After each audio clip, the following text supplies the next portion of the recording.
இன்னைக்கு எங்கள் வீட்டில் ஈவினிங் ஸ்நாக்ஸ் இல்லை, அது எனக்கு நேற்றே தெரியும். ஸோ அதனால நேற்றே நான் வந்து பட்டாணியும் தட்டைப்பயிரும் ஊற வச்சிருக்கேன். அது எப்படி செய்யறதுங்கிறத பார்ப்போம். ஊற வச்சு குக்கரில் வச்சு அவிய வச்சு வச்சுட்டேன். தாளிச்சு கொட்டுறதுக்கு கடுகு, உளுந்தம்பருப்பு, கருவேப்பிலை, மிளகாத்தூள் காரத்துக்கு தகுந்த மாதிரி, மல்லித்தூள் 4 ஸ்பூன், டேபிள் ஸ்பூனில் 4 ஸ்பூன் எண்ணெய் வச்சிருக்கேன். பெருங்காயம் கொஞ்சம் போட்டுக்கணும். லாஸ்ட்ல இறக்கும் போது கொத்தமல்லி போட்டுக்கணும். இப்போ எப்படி செய்யறதுங்கிறத பார்ப்போம். காஞ்சிச்சு. கடுகு, உளுந்தம்பருப்பு போட்டுறேன். கருவேப்பிலை போட்டேன். பெருங்காயம்,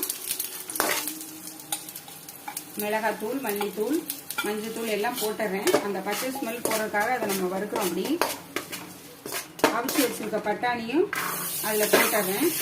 நாங்கள் உப்பு போட்டு அவிச்சிட்டோம். ஒரு ஸ்நாக்ஸ் ரெடி. இது குழந்தைங்கள்லேருந்து பெரியவங்கலேருந்து எல்லாருமே நல்லா சாப்பிடலாம். செஞ்சு பார்த்துட்டு கமெண்ட் பண்ணுங்க.